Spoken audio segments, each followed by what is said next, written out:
휘몰아치는 바람이 폐부의 숨까지 앗아가는 듯 했네. 언소는 갈퀴처럼 굳어 얼어붙은 땅을 긁어댔지. 덕이를 기다린 지 꼭 30번째 겨울. 이제 마지막이 될 터였어. 오래된 나무 뿌리처럼 비틀어진 다리가 끝내 무너져 내리며 나는 눈더미 속으로 푹 쓰러지고 말았다네. 세상은 온통 흰색과 얼음의 소용돌이였고 시야는 흐릿해졌지. 흩날리는 눈송이가 아주 오래전 이 길을 따라 멀어지던 아들의 뒷모습으로 아른거렸어.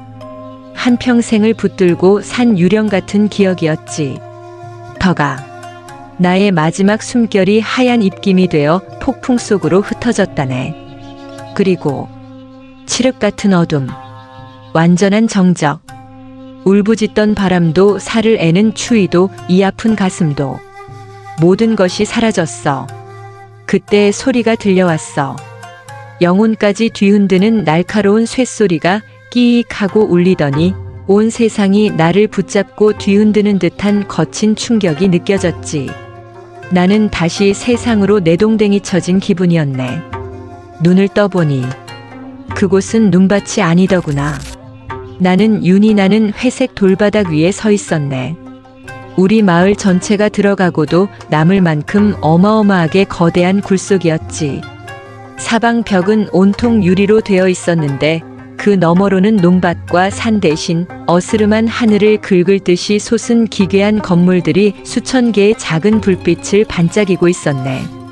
그 날카로운 쇳소리는 이제 우르릉 하는 굉음이 되어 반복적으로 들려왔고 거대한 쇠구렁이 같은 것들이 휙 하는 바람과 함께 굴 안으로 미끄러져 들어왔다가 다시 어두운 굴 속으로 사라지곤 했어.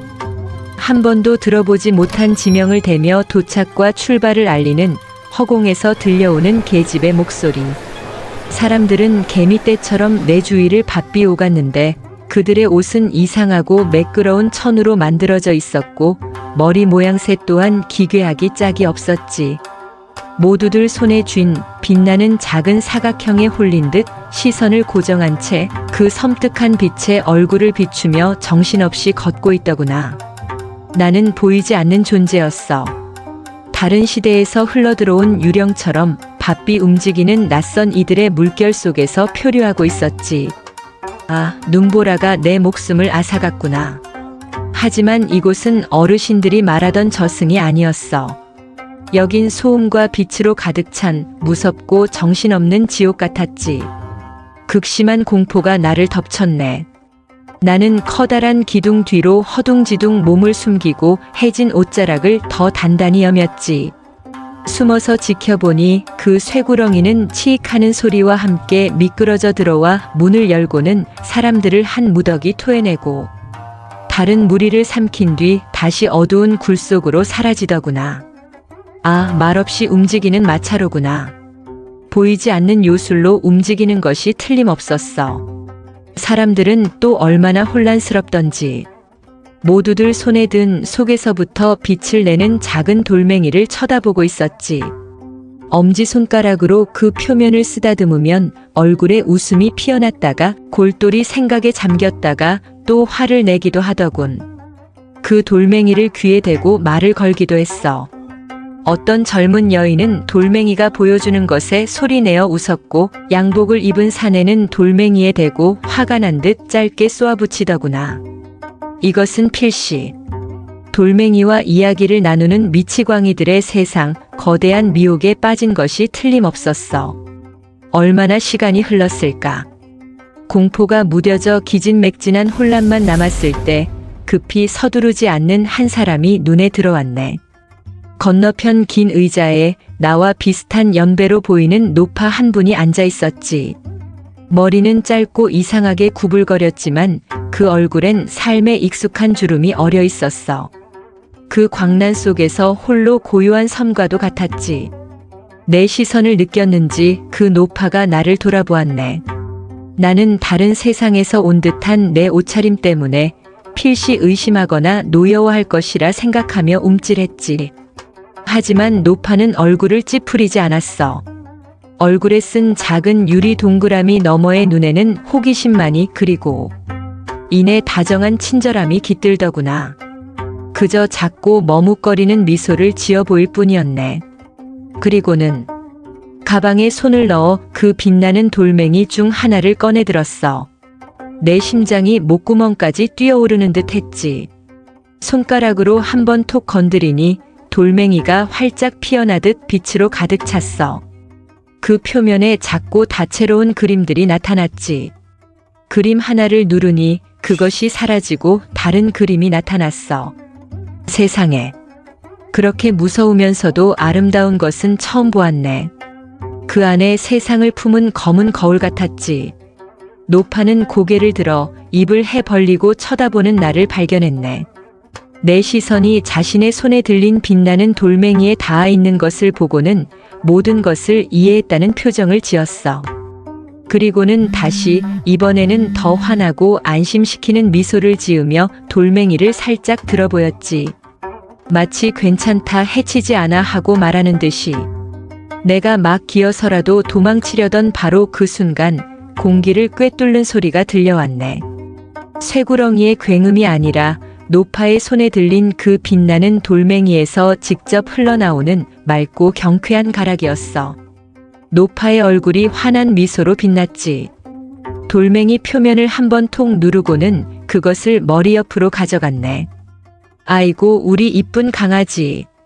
노파의 목소리는 이 넓은 공간을 가로질러 구석에 웅크린 내게까지 닿을 만큼 따스했어. 때 맞춰 전화 잘했다. 분명 돌멩이에 대고 말하고 있었는데 그때 믿을 수 없는 일이 벌어졌네. 노파가 돌멩이의 빛나는 면이 바깥을 향하도록 돌렸는데 그 표면에 얼굴이 나타난 거야. 그림도 비친 모습도 아니었어. 살아 움직이는 얼굴이었지. 웃고 있는 젊은 사내의 얼굴 말이야. 입술이 움직이며 말을 하고 있는 것이 보였고 그 눈 속의 빛까지도 선명하게 보였네. 할머니. 돌멩이 속 얼굴이 말하는 듯 했어. 젊은 사내는 햇살이 가득한 방 안에 있었지. 이 굴밖의 하늘은 어두운데도 말이야. 밥은 잘 챙겨 먹고 다니냐? 얼굴이 헬쑥해졌네. 노파는 세상 모든 할머니들이 그러하듯 다정하게 손주를 나무랐지. 돌멩이 속 젊은이는 웃으며 대답했어. 저 잘 있어요, 할머니. 그냥 할머니 밥이 그리워서 그렇죠. 할머니는요? 나는 괜찮다. 노파는 손을 저었지. 기차 기다리고 있어. 부산 이모 집에 가는 길이다. 그들은 날씨나 사촌의 혼사 같은 소소한 일상 이야기를 나누었네. 사내는 미국이라는 곳에 있다고 했는데 나로서는 들어본 적도 없는 이름이었지. 달나라라고 해도 믿었을 거야. 그 거리는 상상조차 할 수 없었지만 내 눈앞에 펼쳐진 광경은 너무나도 분명했어.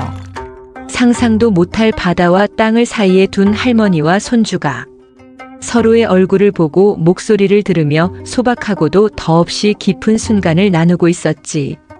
내 평생을 올감했던 그 거리, 내 30해 고통의 근원이었던 그 침묵이 이 작고 빛나는 돌멩이 하나로 완전히 사라져버린 것이야.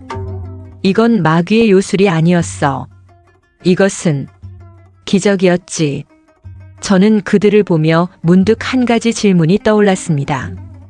이 기적의 세상에 살고 계신 여러분께 묻고 싶어요. 혹시 여러분도 세상에 대한 이해를 송두리째 뒤바꿀 만큼 불가능해 보였던 무언가를 목격한 적이 있으신가요? 아래 댓글로 그 이야기를 들려주시면 좋겠습니다. 저도 꼭 들어보고 싶네요. 저 멀리 세상 반대편의 손주와 웃으며 이야기하는 할머니를 보면서 내 안에 무언가가 무너져 내렸네. 와르르 하고 부서지는 것이 아니라 부드럽게 녹아내리는 느낌이었지.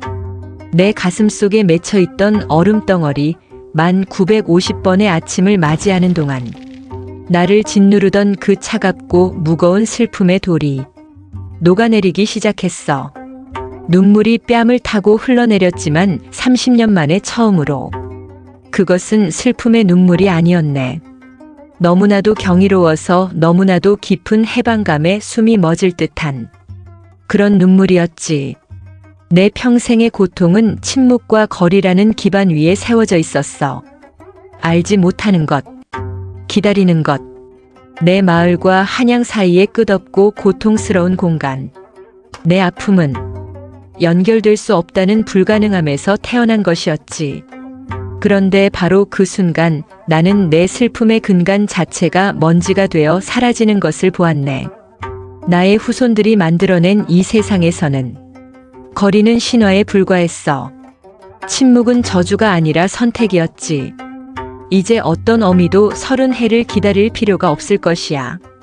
그저 빛나는 돌멩이를 깨워 아들의 얼굴을 보고 목소리를 듣고 그가 무사하다는 것을 한순간에 알 수 있게 되었으니 기다림은 끝난 것이었네.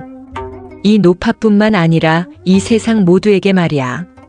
내 영혼 깊숙이 자리 잡았던 내 존재의 일부가 되어버렸던 그 오랜 아픔이 사라졌어. 치유된 것이야. 내 아들 덕이를 찾아서가 아니었네. 내가 겪었던 그 고통의 본질 자체가 이제는 정복되었다는 것을 깨달았기 때문이지. 나의 개인적인 비극은 내가 감히 꿈도 꾸지 못했던 요술로 인해 낡은 것이 되어버렸어. 깊은 평화가 나를 감싸 안았고 이내 예상치 못한 자부심이 차올랐네. 나의 고통, 그리고 나와 같은 수많은 어미들의 고통, 우리의 그 사무치는 그리움이 헛된 것이 아니었구나. 닿지 않던 우리의 애타는 울부짖음에 우리의 아들딸들이 그리고 그 아들딸의 자식들이 응답한 것이야. 그들은 더 이상 그런 울음이 필요 없는 세상을 만들어냈구나. 거리를 이겨내고 침묵을 물리쳤구나. 아, 참으로 장하다. 내 후손들. 서로를 잇고 우리 사이의 광활하고 외로운 간극을 메우는 힘이야말로 아마 가장 위대한 마법일 겁니다. 우리는 바다 건너편의 목소리를 순식간에 듣는 것이 얼마나 기적 같은 일인지 잊고 살곤 하죠. 시간과 기술이 한 맺힌 슬픔을 치유한 이 이야기가 마음에 와 닿으셨다면 구독을 통해 역사와 인간 감성의 중심으로 떠나는 더 많은 여정에 함께해 주세요. 그리고 여러분이 생각하시기에 과거에서 온 사람에게 가장 충격적이고 기적적으로 보일 현대의 발명품은 무엇일지 한번 말씀해 주시겠어요?